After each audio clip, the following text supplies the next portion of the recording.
Well, we've got a lot of ground to cover, but the thing I wanted to start out talking with you about is you recently published the book, The Power of HR. Yes. And I wanted to get the backstory. So for those of you who don't know you started your career as a practitioner. You're in the analyst space now, also an author, I guess you could say. Yep. Tell us about the book. Tell us about why it's important now, and what motivated you to write it, and how it's been received. Yeah. Well, I'll start with the reception. Well, I want to take a little detour here for a second because you mentioned sports medicine, Mhm. and here I was thinking, I thought you were in a band, and you even managed a band. Can you talk about that and how that led you to be in HR and to be an entrepreneur? Yeah. So I've been playing bass guitar since middle school. One of the creative things that we're doing is I've launched a new podcast and launching a community around it. Uh, Well, what's the name of it, or is it a reveal? yeah, this is a reveal. It's going to be Joey's HR Lounge.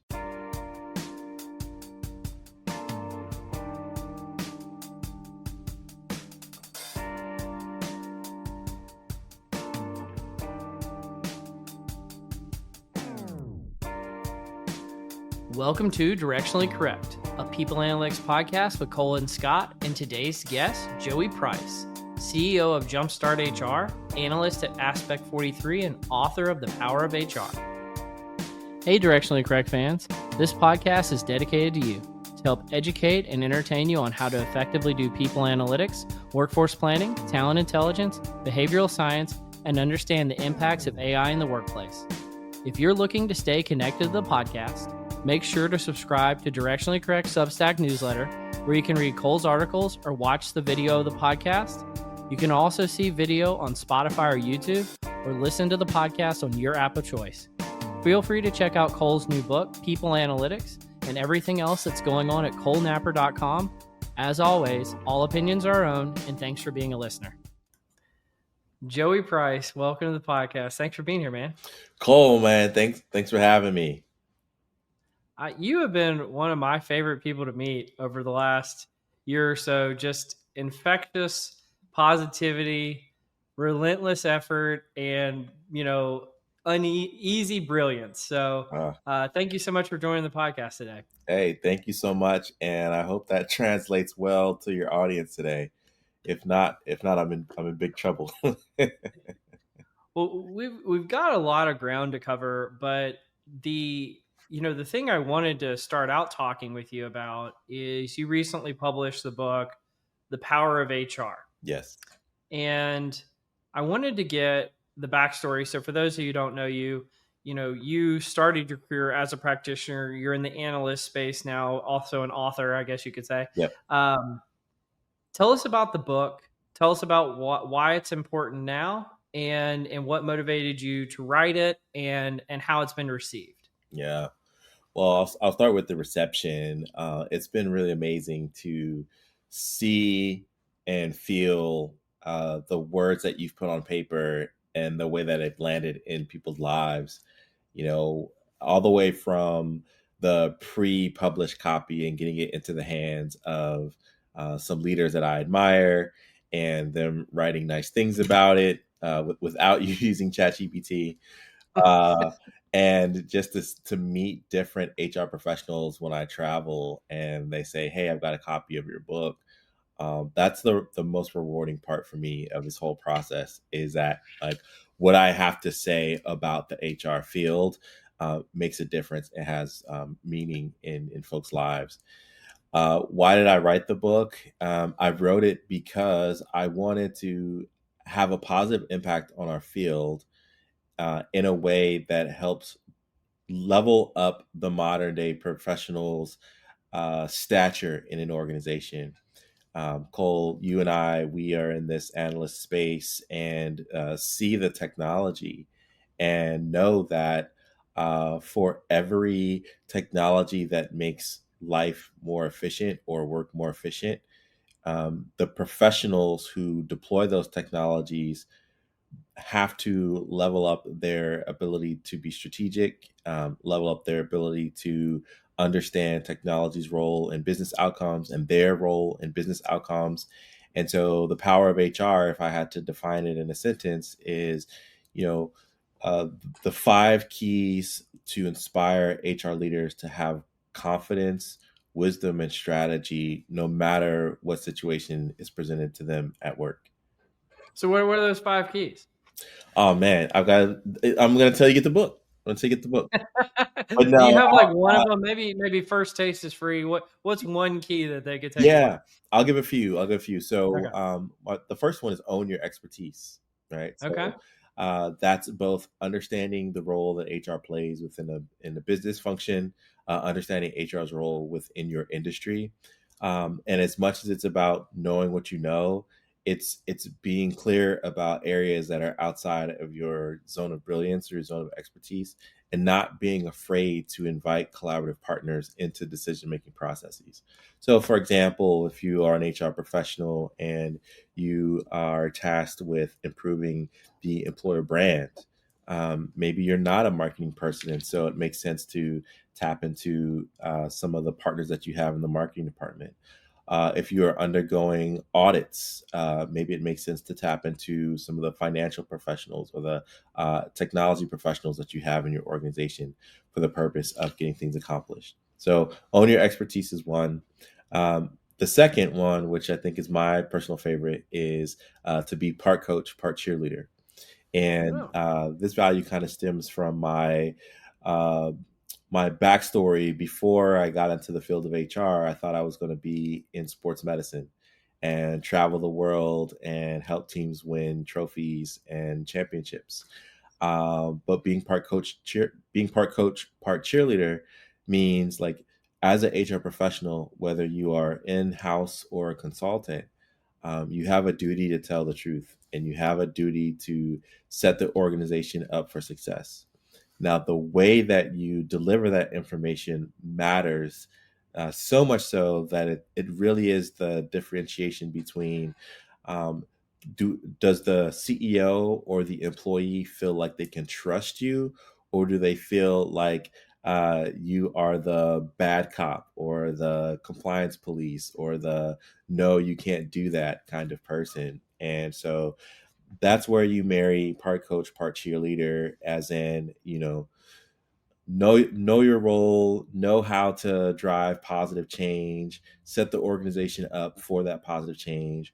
But when you have to deliver information, do so in a way that's encouraging and enthusiastic and inspires confidence and excitement. So I'll give those two, Cole, and then the rest Yeah. you can find in the book. No, that's perfect. Well, I want to take a little detour here for a second because you mentioned sports medicine, Mhm. and here I was thinking, I thought you were in a band, and you even managed a band. Can you talk about that and how that led you to be in HR and to be an entrepreneur? Yeah, so I've been playing bass guitar since middle school.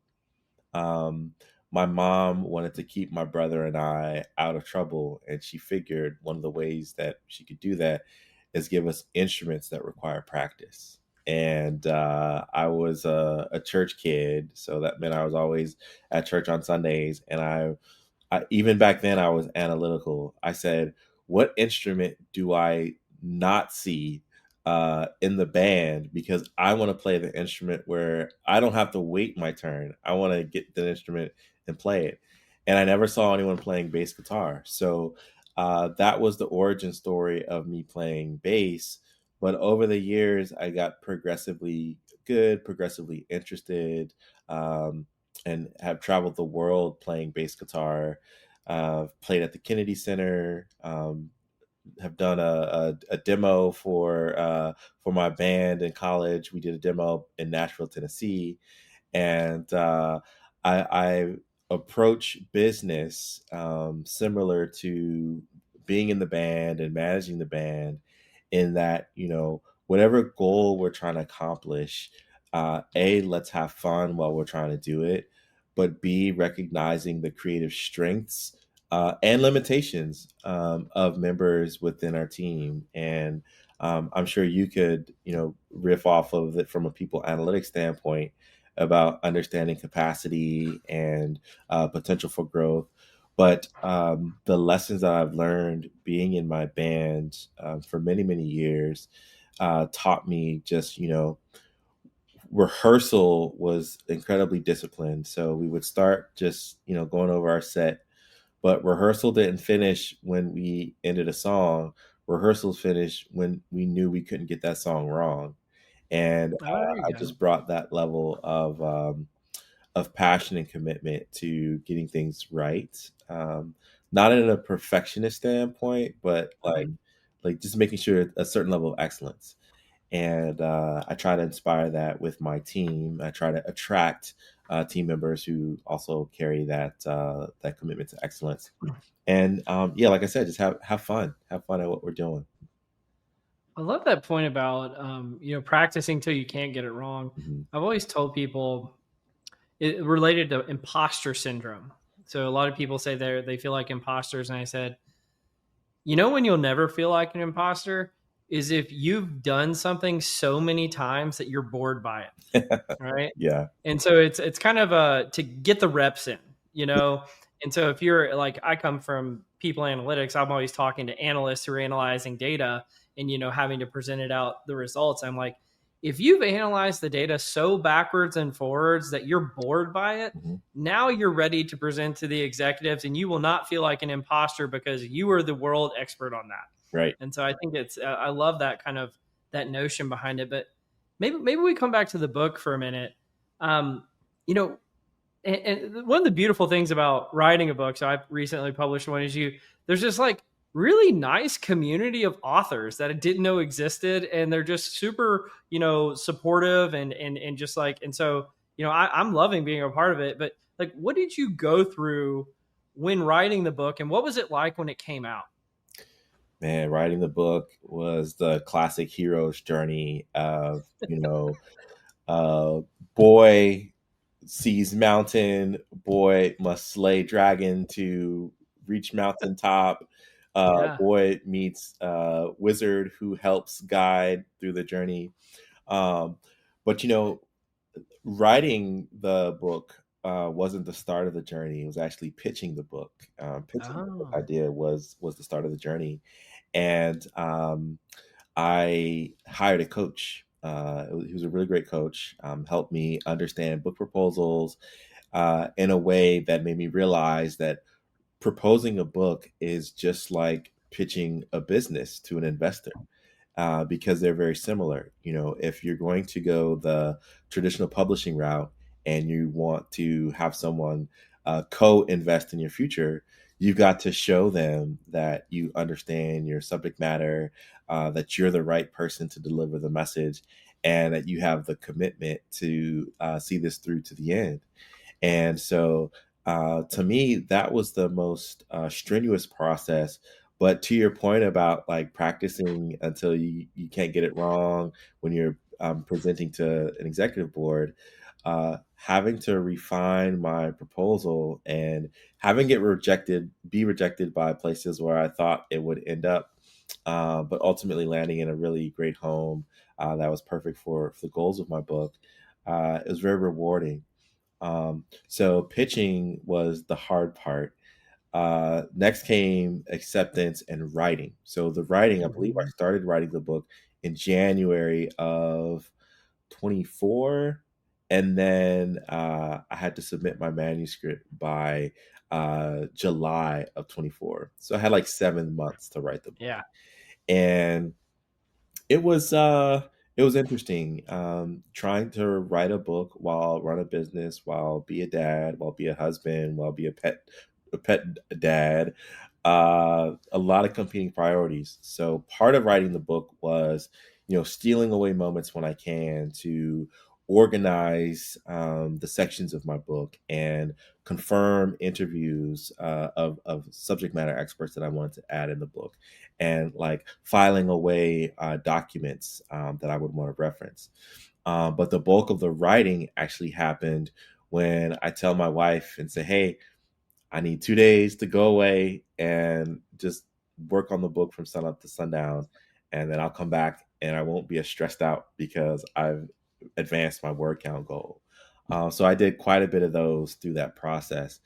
And what it taught me was, you can juggle many different priorities as long as you put them in the right places. Uh, so it was a rewarding process, and it was great to meet some of the subject matter experts that I interviewed for the book.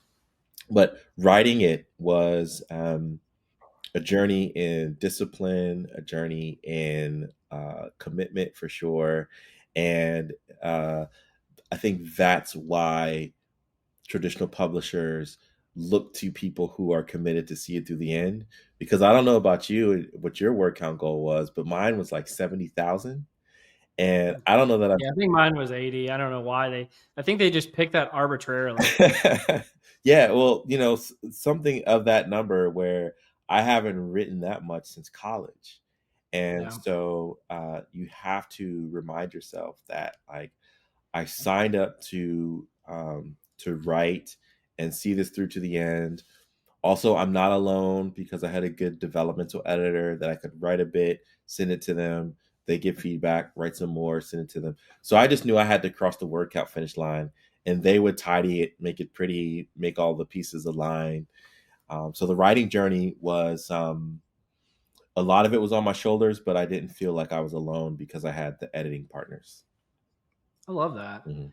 Did you sell all of them in the first week it came out?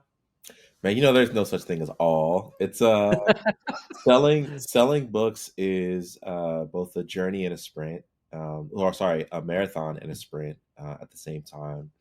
But there's one author. Her name is Dr. Ruth Gothian. Mhm. She told me the best advice ever. She said, Joey, every day, treat every day like it's book launch day. And Oh, wow. that's how you keep the book top of mind with your audience, top of mind with conference planners. And so I always try at least once a week, I'm talking about my book in some capacity on LinkedIn or on social media elsewhere to help drive that engagement. But it did sell pretty well. We hit a bestseller list on one of those niche categories in Amazon, and Mhm. recently it won an award for a distinguished winner for this New York independent author list that the book was submitted for. So I'm happy. Yeah. There's Well, congratulations on that. That's awesome. Thank you, thank you. My first royalty statement came in, and Hey! yeah, it lets you see, how well your book sold in the first 3 months. And my book far exceeded in the first 3 months what the average book sells in its first year. So I always want to Congratulations. beat the That's median, awesome. right? Thank you. I always want to beat the median, and we did it. We did it.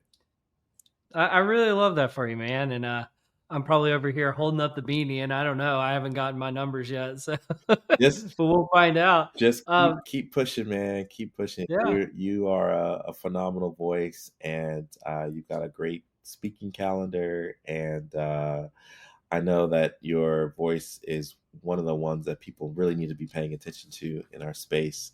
So I'm sure you'll do well. I'm sure you'll do well. Well, one day I'll get on your level, Joey. So thank you for saying that. Thanks, man. But so you've made that transition from being in HR to writing about HR to now you analyze the industry of HR, and I've been trying a little bit, selfishly because one of the things that a lot of the practitioners who listen to my podcast talk about is where do we go in our career, and is it always just up? Like, does everybody have to become the CHRO? And one of the things that I'm trying to show is not everyone has to become the CHRO someday. There's a variety of career pathways if you decide to kind of go alternative pathways. And one of those is being an industry analyst. Mhm. And so I was hoping maybe you could talk about what it's like being an industry analyst, how you became one, and just what is that and what's the value it brings. I've talked to a few of them recently and probably more in the future, but I feel like everybody brings a different perspective to the table, and I'd love to hear yours. No, for sure, for sure. And the way I try to describe the analyst community to those who aren't as aware, I often say it's like Baskin Robbins. Like there's 33 different flavors. Mm-hmm. Some of us cover buyer sentiment. Some of us cover one particular category exclusively. So maybe only TA, only payroll, only workforce management. And then, you asked me about how I got into it. So in January of 2025, my HR consulting firm acquired Aspect 43, which was founded by Sarah White. It's a phenomenal HR technology research firm that focuses on buyer sentiment and helping technology vendors understand why HR professionals buy your product or not. Whether it's right product, wrong timing, whether it's right product, but not so clear go to market strategy or not so clear go to market alignment. And so that's what we get to do. So now at Aspect 43 is the research division for Jumpstart HR. And the reason I love this as a career path, as a potential career path for HR professionals, is many of the leading voices in the HR technology community are technologists. And what I found about technologists, not all of them, but many, when they see a problem, it's the adage of if you're a hammer, every problem looks like a nail, right? Mm-hmm. But I appreciate being an HR practitioner by trade and having that in my background, because when I look at how a vendor is trying to solve a problem, I can speak to their ability to solve the problem, but also the entire ecosystem in which it rests.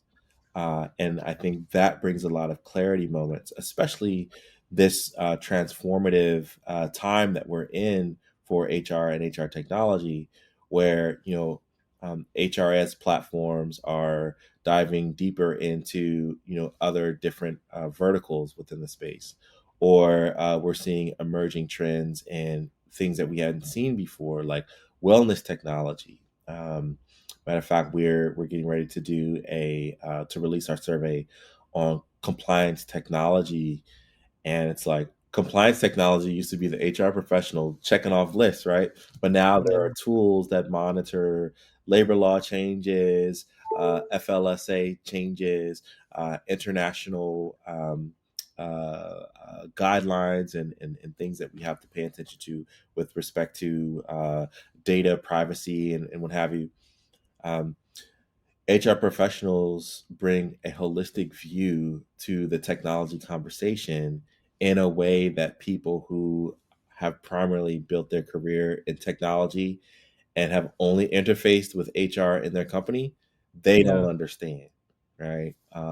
So I think it's a phenomenal field for an HR professional who's looking for what's next to maybe venture in. And I mean, I'd say maybe you don't have to start by acquisition, but you start by writing. Maybe what was your experience utilizing this platform? How does it compare with this other platform? What are some of the trends you're seeing in the space that you'd like to amplify and share or warn HR professionals about? You can get started with writing and see where you end up. So how do you get the data for it? I'm assuming, are you sending out surveys? Like what is getting you the information to analyze about buyer behavior? Yeah.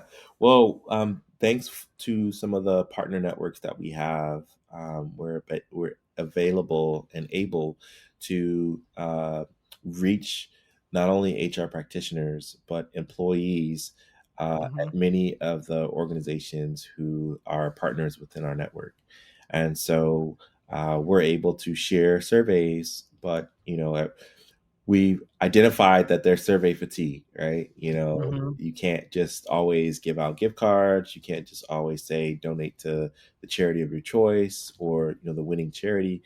So in this environment, you have to get creative.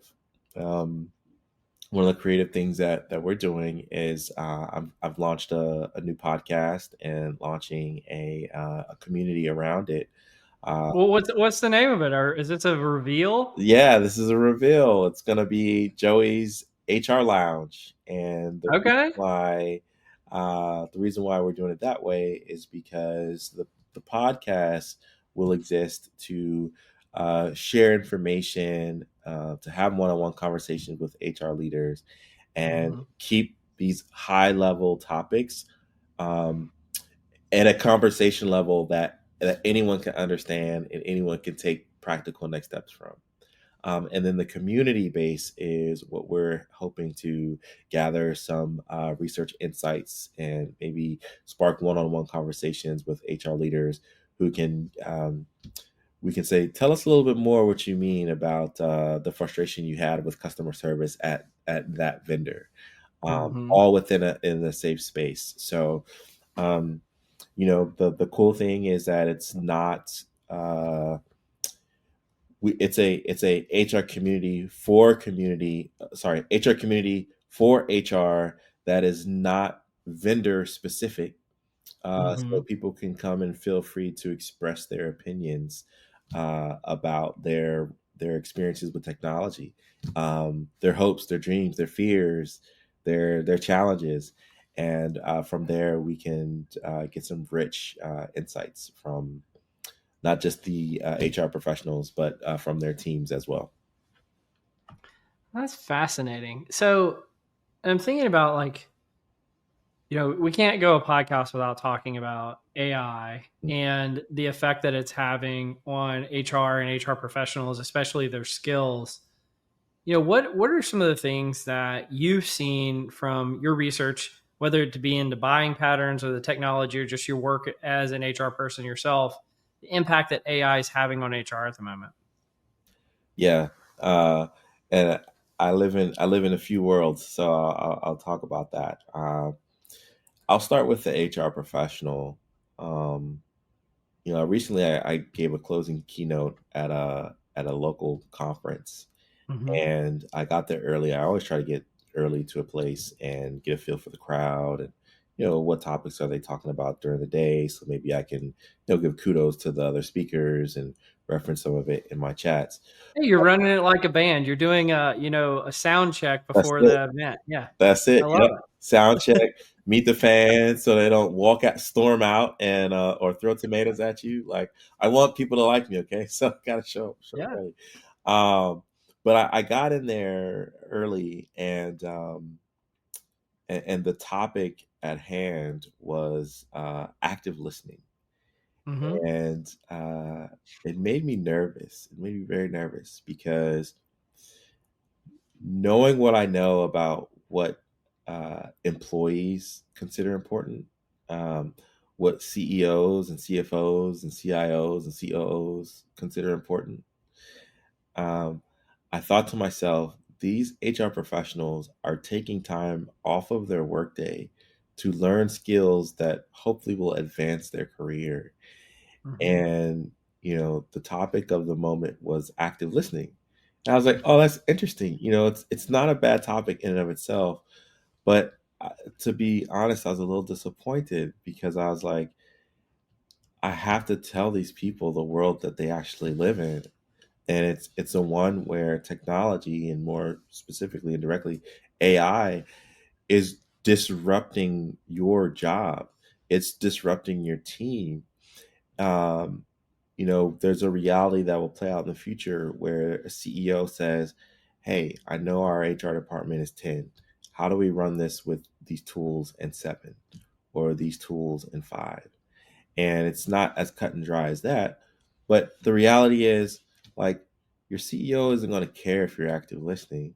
And also, the tools that exist make you a better listener and make you a better communicator. And so you just bypass the whole like need for, oh, is there more? Oh, tell me, what did you mean by that? What I heard you say is such as um to conflate all of this together, AI is disrupting HR professionals and our jobs and our teams at a speed that we aren't quite able to comprehend. Um, the releases that are happening with technology that is already in our space. I'm not talking about like new tools to go out and buy, but your payroll software, your recruiting software, your applicant tracking software. The features are going to maximize your ability to do things quickly. And so HR professionals have to understand the mechanics behind it, how to also show their value in the midst of these tools that do things more efficiently, and be able to have the confidence that says, "Yeah, I know this tool can do my job or portions of my job rather much faster than I can, but here are the things that I know it can't do yet, and here's why I'm valuable to the team." And I think that the masses of HR professionals are still living in that like soft skills as a strength world when they need to be leaning more into access to technology and technology deployment as a strength. And so I think we're going to miss people who stay in the former and don't lean into the latter. But what I exist to do is to help more people join that Yeah. technology wave. Well, and I don't know if you have this data. You got me thinking as you were talking about that. What is the buyer sentiment right now for HR folks for AI, or if you have any knowledge of it, people analytics, workforce planning, talent intelligence, all the stuff that I'm curious about. What is the buyer sentiment for that right now? Yeah, I've got stats for you, man. Come on. Okay. One of our recent reports that we released through Aspect 43 said that 40% of HR professionals have no plan for AI integration in their current setup. Whoa. Now, that 40%, some of those are we're unaware, some of those are we're blissfully ignorant, and some of those are we're so afraid that we don't know how to take that next step. So when you think of this Hmm. large majority of people who are making decisions about workforce strategy for businesses that live in an artificial intelligence age, that's incredibly scary. So 40% are unaware of their AI strategy. The other thing that we're seeing is that HR is not the only decision maker when it comes to buying modern HR technology. So whether it be people analytics software, whether it be rolling from one payroll provider to another, um, more and more CFOs and CEOs are curious about these technologies that they're reading about in Bloomberg, or they're reading about in Forbes, or they're reading about in their trade publications. And so it's not HR's end all be all to say, "Yep, we're renewing another 5 years with this payroll company because we feel really strongly and comfortable with it." It's no, let's go out and find the best solution for our budget, for our digital transformation goals, the ones that connect to the other technologies that we have in the stack, and we need to go about this more intelligently. And so, a large portion of buyers and influencers within the space rest outside of the HR department. And so what that tells me for HR, again, going back to own your expertise, you've got to be able to understand the business case for these tools that are existing in your field. And you either guide your CEO and CFO on how to make those decisions, or they're going to guide for you. And I always say, if you're not at the table, you're on the menu. I love that saying. Well, we're getting up near the end of 2025 right now. Any kind of look back on this year or any things that you're thinking, oh, this is something that we're going to see in 2026 in terms of where HR is headed that maybe, the regular normie out there isn't aware of? Sure, sure. So I think the pendulum has swung from, at the start of the year, this was very much things had rebounded to being an employee or job seeker friendlier market, right? But I think Hmm. the pendulum has swung back to being in the employer's favor. And so with that, I believe while these things are still important, I think there's going to be less of an emphasis um, on things like salary increases, bonuses, recognition, um, those pieces, unless you're able to tie them to the strategic goals of your business. The other thing is, I have been pleasantly impressed with, from a technology standpoint, more vendors honing in on their messaging, and it's moved from not just we have AI, it's cool, it's the thing of the future, but it's we have AI, here are the practical uses of it, and here are some case studies that we can show you of companies that have had real transformative change by adopting our products. Oh, and by the way, here's the roadmap of things that we're working on and how we believe it's going to have an impact on your business. So I've been pleasantly pleased with where vendors have been honing in on their messaging. As I look into 2026, we're in a place of kind of global geopolitical volleying, right?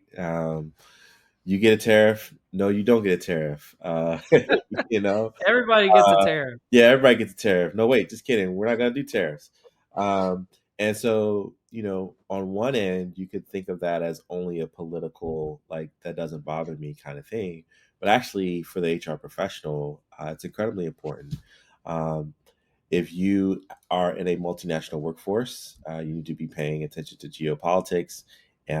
You also need to be thinking of how are the changing cost of goods and the changing cost of services impacting your employees' ability to buy goods, buy services. We also need to be looking at the future of healthcare and how the decisions that are being made for our politicians, how those costs may be expected to be either absorbed or passed on to employers or to employees. So there's a lot to keep HR up at night. Um, but I'd say tune into really smart people like you, and Yeah, I've got some research coming on about that early yeah, next year. So yeah. I don't know if you knew that, but that's fair. Well, That's you'll thanks. come on my show, and we'll talk about the study. How about that? Oh, this is how the sausage gets made of getting invited on podcasts, people. So this is what it looks like. So, Yeah, man. thank you for sharing that, Joey. Well, I mean, I see you at conferences all the time now. I'm surprised we didn't know each other for years, but it's like every few weeks I run into you somewhere. What's a good HR conference? Like, what's the conference that if you had to pay to be there yourself, which one would you go to? Like, what constitutes making a conference good? Ooh, what constitutes making a conference good is a few things. One, is it in a place that I don't mind attending? Um, there Yeah. are certain locales that I just don't enjoy, and I'm like, I have a 48-hour limit in Vegas before I crash out. Okay, like I Yeah. got to get in, I got to get out. Um, so there are good conferences that happen in Vegas, but it's just not my favorite place. So Yeah. it's always better, I think, when you like where you are. Um, you also want to make sure that, like, does this conference um, propose to give me the personal and business goals that I'm looking for, because I'm investing my time, my money, and brain space to be at this Mhm. event. Um, so you want to make sure that it's going to help you tackle goals. Also, is it going to get you into the right network of people? You know, when I met Cole, we were at a dinner, and there's no way I would have met Cole unless I was in the right room for the right reasons, and we hit it off, and it's been great ever since. So, how will this conference impact your network? So I would say, there are many great conferences. You made me choose one. I think one of the better ones that I had a really good experience at this year was WorkHuman. And Okay. what I appreciate about WorkHuman's conference is yes, it is a company. Yes, it's a company that sells stuff, right? So, full disclaimer there. But I really felt that the programming helped make HR professionals better, whether they use the WorkHuman software or products and services or not. Um, and it was very much, it felt kind of like, it was like an anti-conference where, of Mm. course, there was programming and things, but even the way that their expo center was set up, it was really cool. You're not necessarily going from vendor to vendor to vendor to vendor, feeling like you're walking through the mall with like those people that try to give you those eye creams, right? Like, Yeah. it wasn't that experience. It was more like, oh, let's see what cool innovations are happening over there, or what's the history of employee engagement and experience within the U.S. And then there was like a cool podcast lounge. There was a bookstore. Um, so Well, you'll be at both of those next year. yeah, yeah, for sure.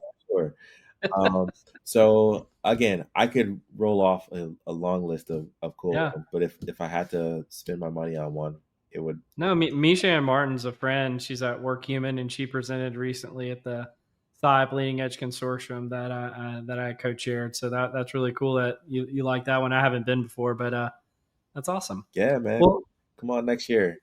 yeah. Well, if I get the invite, we'll see. Cool. Well, you want to join me in Cole's Corner? Let's do it. Welcome to Cole's Corner. All right, let's start out with some rapid fire. Cool. If you weren't in HR and now an industry analyst, what would you have done with your career? I think you kind of touched on this earlier, but I'd love to dig into it a little bit. Yeah, so I thought I was going to be a sports medicine doctor, and Yeah. I realized I didn't want to tape up athletes for the rest of my life, but I Hmm. also met organic chemistry, and I was like, if I have to do this on higher levels just to get to that, I was like, nah, there's no way I have the desire to reach this end goal and go through all of that. So it would have been a sports medicine doctor, but honestly, if like money isn't an issue or anything like that, I'd honestly love to be like just either a librarian or like an Uber driver, because I like driving and I like talking to Yeah. people, but I also love books. And to be the book concierge for people who want to like learn new things or go down new rabbit trails of science fiction or whatever. I'd love to be a guide for folks. So that's probably what I would be doing, if I weren't doing this. I love that. I love that answer. I mean, it's just like you know yourself, and I think that's like a famous philosophy, like know thyself first or something like that. So that's amazing. Well, but what about Um, you though? What would you do if you weren't Cole, Mr. People Analytics?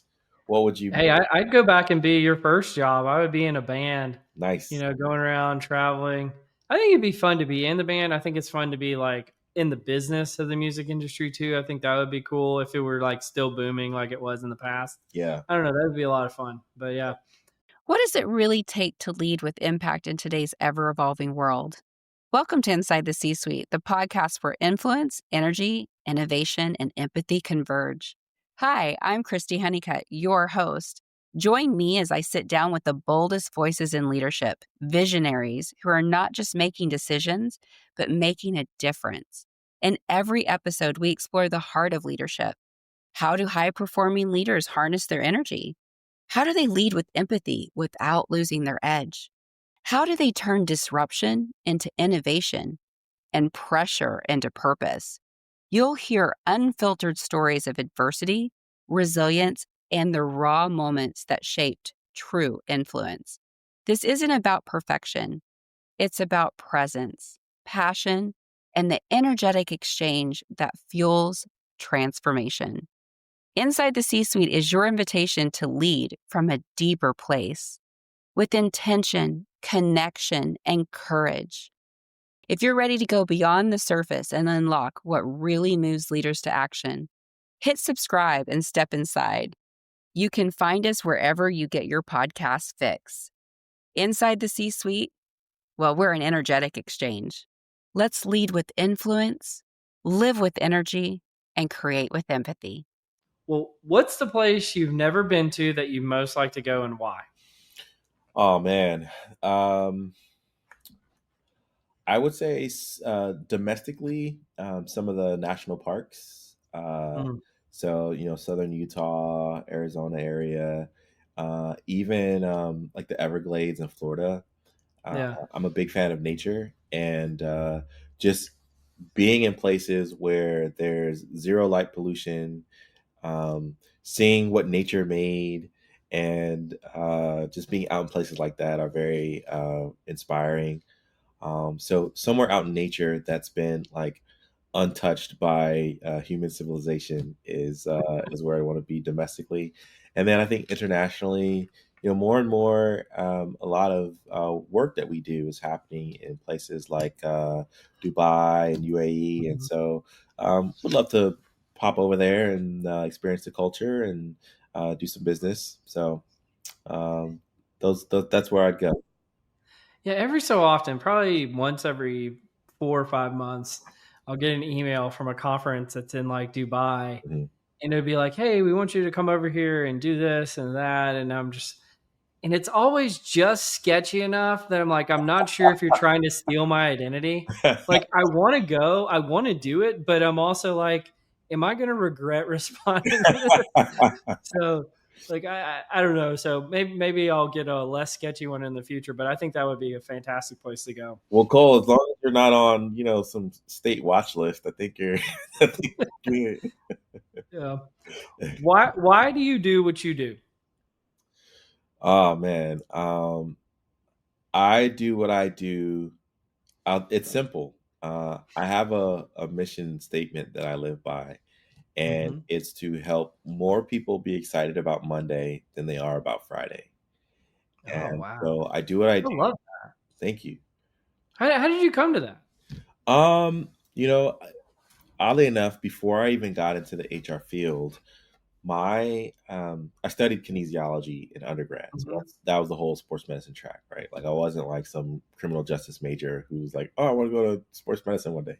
I was really all the way into human movement. Um, so my research paper was on stress and Hmm. cortisol and its impact of us at our jobs.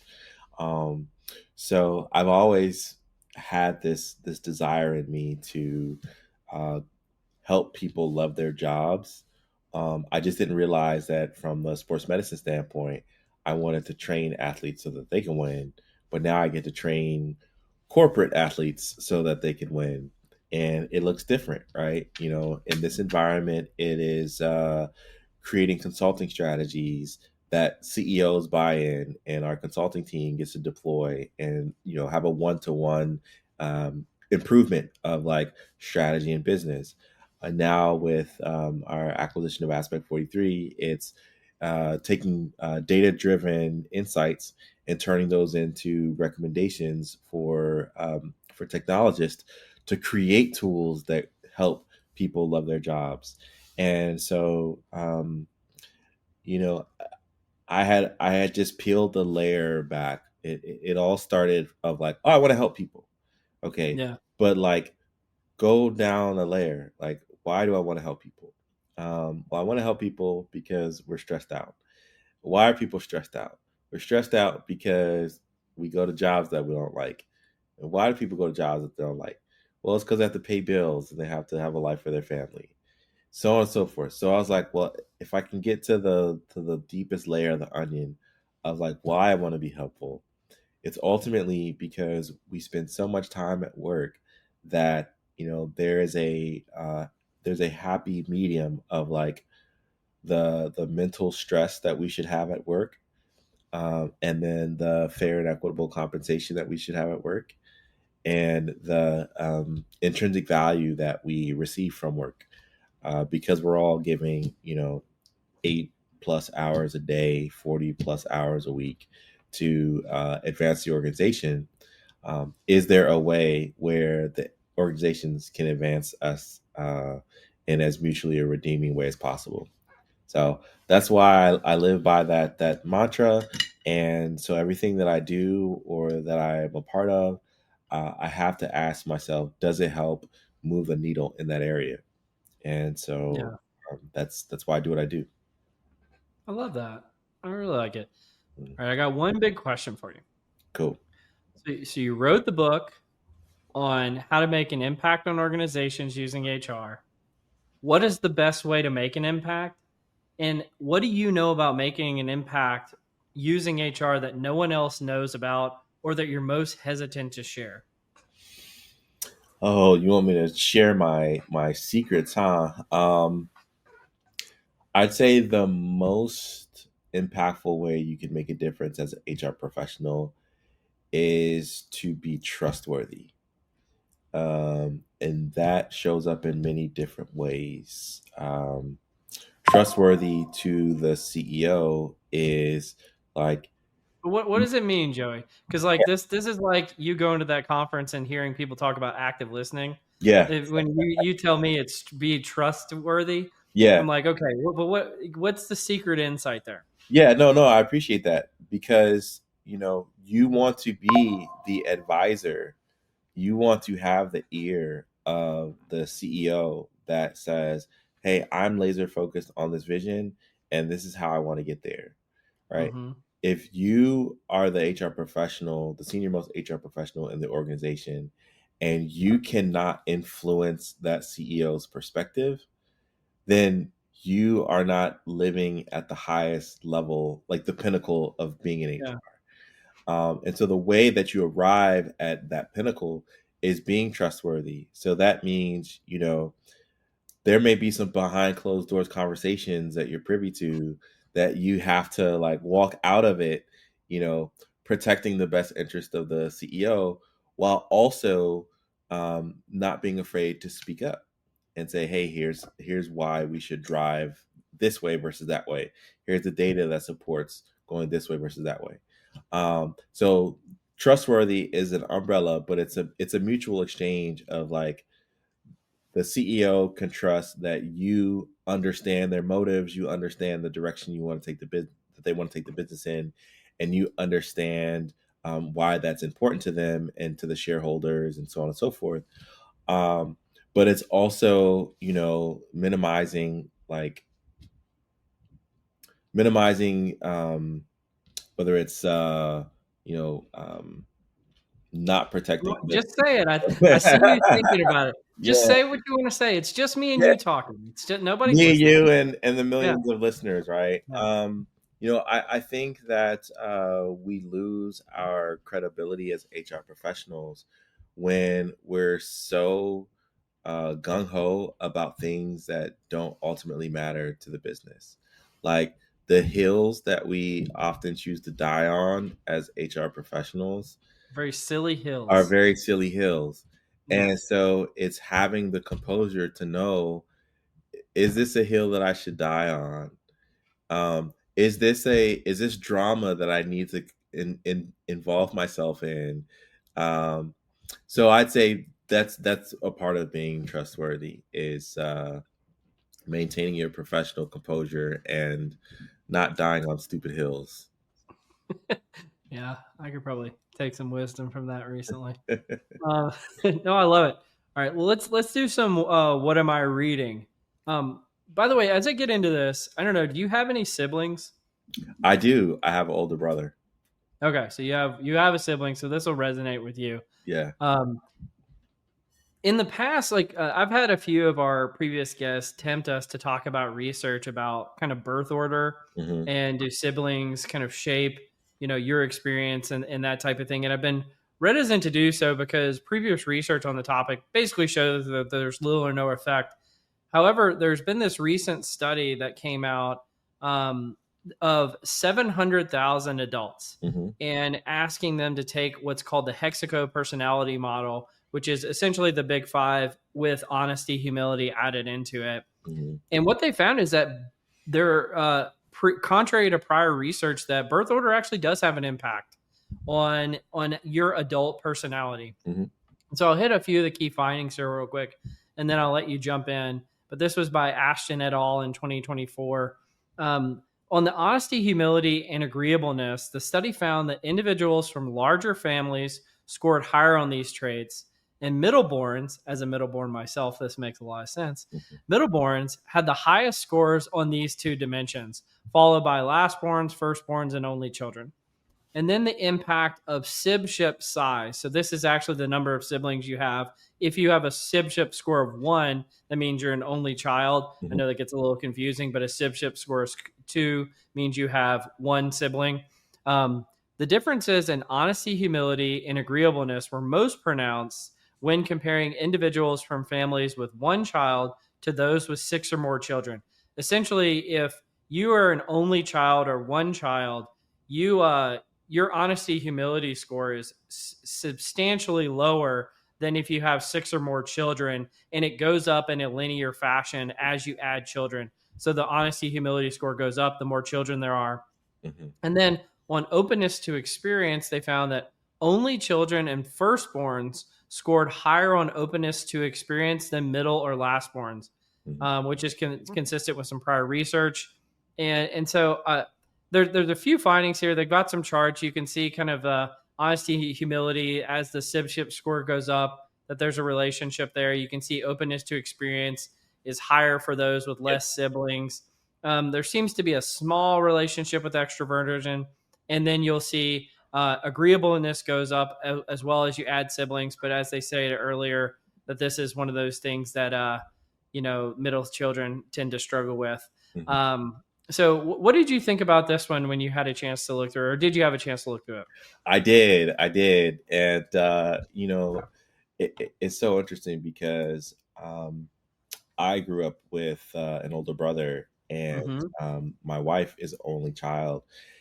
And now that we have 2 daughters that are 2 years apart, there are things that I understand about their personalities and like how they interact with each other that blows my wife's mind.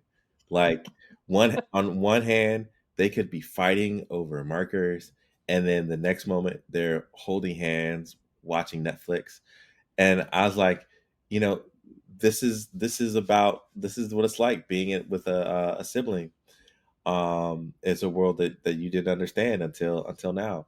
So I would say anyone who doesn't understand birth order and sibling size and the influence it has on you as an adult has never either had siblings or they've never had kids, because absolutely I can look at the traits that my kids have now, and I can tell you who they'll be as an adult. And some of that is nature, but some of it is also the nurture piece of how we respond to children. So for example, when I was growing up, my older brother was like the experiment child, right? Like Mm-hmm. my parents were new to this for the very first time. So that makes me understand why the first siblings are open to experiences, Yeah. because they were the lab rat, right? Yeah. And They then tried everything out for the first time. yes, every from like do we give this child an expensive gift, to like, as a child, am I going to go and try things that may get me in trouble, right? Like I always knew I could look to my brother and say, oh, if he got in trouble for that, I'm not going to do that. Or if if that was a bad decision, I'll try to learn from that. Which makes me also think about the openness to experience, is like, Mm-hmm. as that second sibling, I'm more inclined to say, well, let me not learn from my own mistakes or my own lessons. Let me see what's happened for others. So I'm more cautious and conservative when it comes to like trying new things. I Um, think you covered a lot of really good Grant. I mean, that is exactly what I was hoping we would talk about here. yeah. I'm curious. You brought up earlier in the conversation. We talked about geopolitics, and I've got some research coming out next year about that, as well as labor shortages. And a part of that research is talking about birth rates decreasing. Yep. And so what that means is a lot more people are only having one child or no children, but Yep. no children don't have a personality. So one child does have a personality.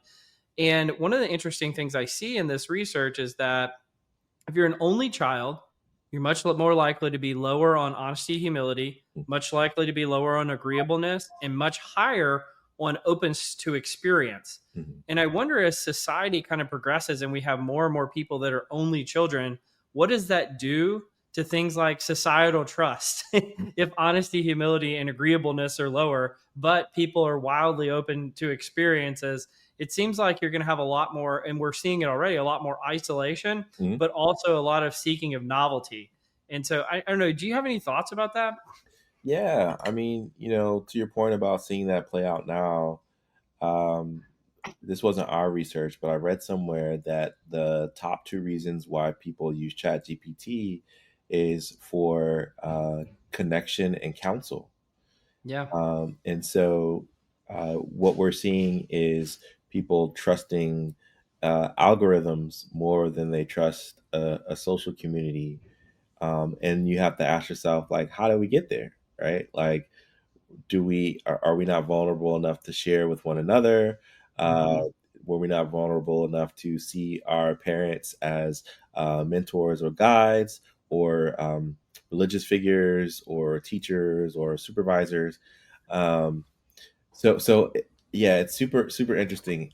I I worry about the world that my kids will be growing into, but you bring up some good points.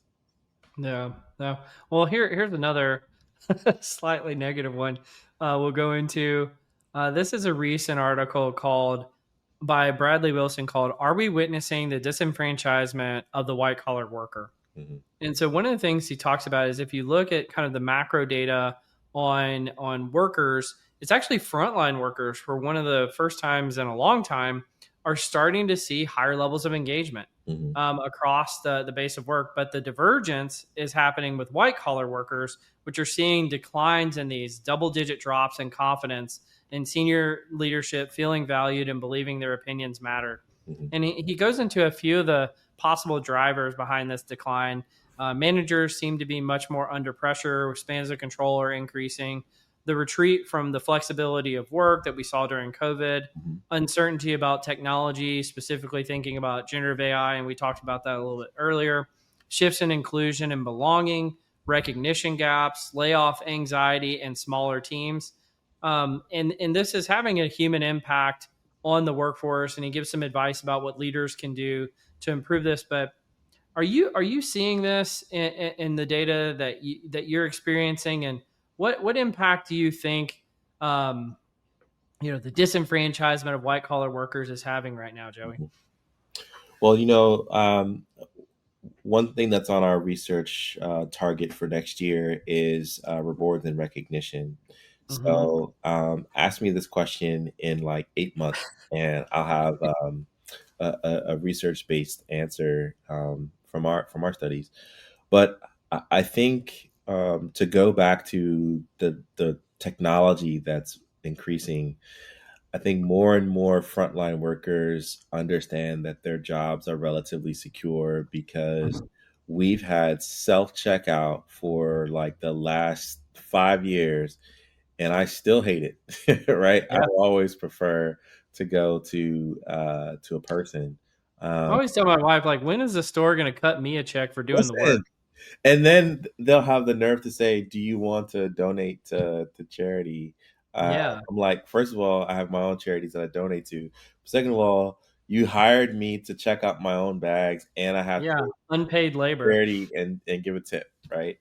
Yeah. Um, so I think that frontline workers understand to many degrees that their jobs are secure, if not in the company that they work for, the many others that are in their space. So, just as an example, if you work for a hotel chain and you felt unsatisfied with your work, you can go work for another hotel chain or maybe a bank branch. Bank branch wants to institute more drive through automated tellers. you can probably go around to another bank branch and have a rewarding career. Uh, but with the changing of technology, going from being able to only execute tasks to now the agentic world in which we're in, where uh, the AI is able to string tasks along to complete things in succession. That's where I think the mid-level white collar worker is nervous, because we used to think, AI is just here to get rid of the toll worker, the bank teller, and the, fast food clerk. But now it's like the marketing coordinator or Yeah. the HR assistant or the even the audit professional, right? Uh, Yeah. um, Technology is advancing in ways that forces HR professionals to reimagine our workforce planning, Mhm. but also it's getting the attention of CEOs who can say, "Oh, we can augment our workforce and realize specific gains." And I don't have to worry about them unionizing. I don't have to worry about overtime Yeah. pay. I just have to worry about data costs or energy costs, which, that's a topic for another time. But Sure. yeah, I see this world that we're living in, where white collar workers are scared, um, and I think rightfully so. But you should be scared. If you are scared, you should be informed, because when you're informed, you can know how Yeah. to navigate moving forward.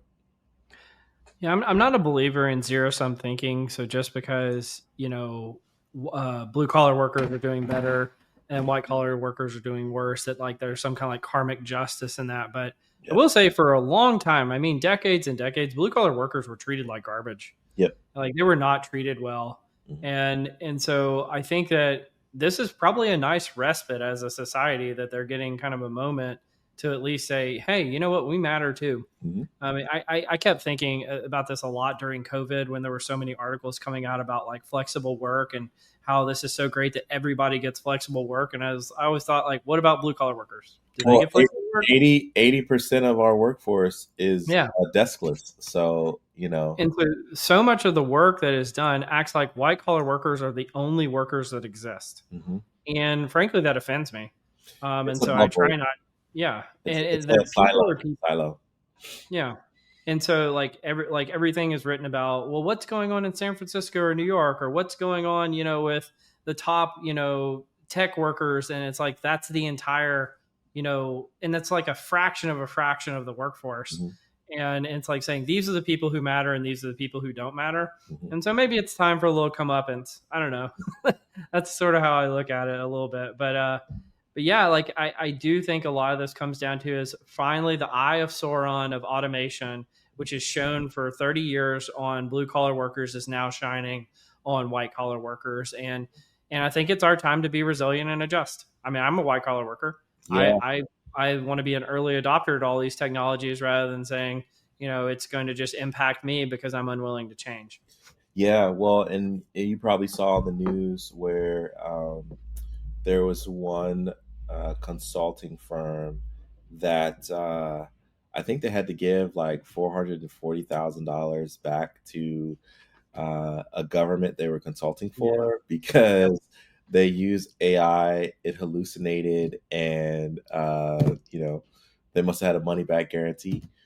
Um, Well, let's use that as a transition point, because that's actually the next article we've got. oh, okay, all right, cool, cool, cool, cool. Because it's not about the consulting firm, but it's about hallucinating. And this is some recent research from OpenAI and Georgia Tech Mhm. published a study in September saying AI does not hallucinate, it bluffs. Okay. And the reason for why this bluffing occurs is simple: it was taught to do so.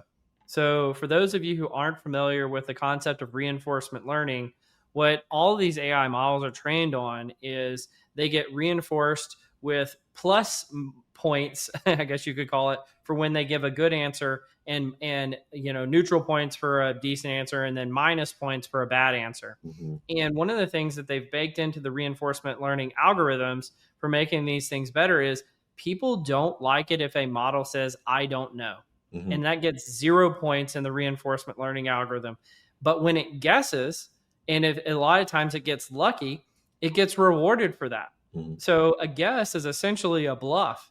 And essentially what these authors are saying from OpenAI and Georgia Tech is that we are reinforcing these models to hallucinate, i.e., bluff, because that's what people want in the results. So if we're ever complaining that AI is giving wrong information, it's our own fault because we are the ones who are liking the results that it's producing rather than we should, if we really wanted better results, we would reward it for saying, I don't know, rather than punishing it. So what did you think about this one, especially within the context of what you were just sharing about that consulting firm? Yeah, because it was the consulting firm a couple weeks ago, but it was the attorney who went to trial with erroneous case study, months ago, and quite frankly, it could be any industry, any reason, tomorrow. Um, I think that, first of all, I don't have as much knowledge in the field as the person writing it, so I'm not going to question how they derived at what they derived at. But what I will say is, I don't know that it's as much we want the wrong answer as we don't know. I don't know that it's going to sound weird. Someone try to slow down and do it. We don't know that it's the wrong answer, and Yes. therefore we think it's right, and therefore we reward it. Yes, exactly that. Well said. So I thought the same thing. That's why I was like, it came to my mind immediately. It's like, yeah, I think because, I mean, if OpenAI is one of the authors of this, they're trying to, again, take the burden of blame off of themselves right. and put it on to, well, it's just the users. It's the users' fault. And I was like, yeah, but the users think that you're giving them correct information and therefore trusting that what you provided is actually accurate. And a lot of times it sounds awesome. So obviously they're going to be like, yeah, reward this. This is a great answer. Yeah. Like, I love this answer, especially if it's sycophantic and tells you what you want to hear anyway. Yep. Even better, give it 2+ points, right? That's right. And the reality is because there's no like side by side with accuracy versus what it provided, like actual information and facts versus what the answer it provided, there's no way to assess that it was actually wrong. And so the only thing that gets downranked is I don't know. Right. Right. And thinking about the behavior of the person using the tool, it's replacing the search engines, right? So people are looking for something that's a quick but thorough answer that helps shape their thinking on something they don't know about, right? Like, people aren't going in there and saying, hey, what's 2 + 2? Because they already know that answer. And if they are going in for a math problem, it's probably, their child's homework and they want to figure out how to solve it. And you always ask it, like, show me your steps. But if it's like, hey, I need you to prepare a memo with case law about X that addresses this thing, you don't know that you're getting incorrect information unless you're also taking that next step to go back in and maybe highlight whatever case it referenced, and then cross-reference some other source to say, does this show up in the database? And if it doesn't, you should be alarmed. So I think that there is the user error is not in what comes out. It's in our inability or lack of diligence in scrutinizing what does come out, which is like that extra step that you have to take. Well, and it's like the whole point of using this is to save time. If now you're going to use it and now you have to do double the work because you used it and you have to go do your own research, it's like this is an anti-productive task. Yep. Right. So, Joey, you've been fantastic, man. I got to say this, like, usually when I get somebody to come on the podcast, they're like, all right, I'll do it. And you were so excited. And so I was like, this is going to be awesome. Joey's excited to be here. Finally. Of course. Somebody doesn't feel like they're doing me a favor. No, So it was fun, and I hope that the audience got some good stuff from it. Maybe some education, maybe some inspiration, maybe some gut checks.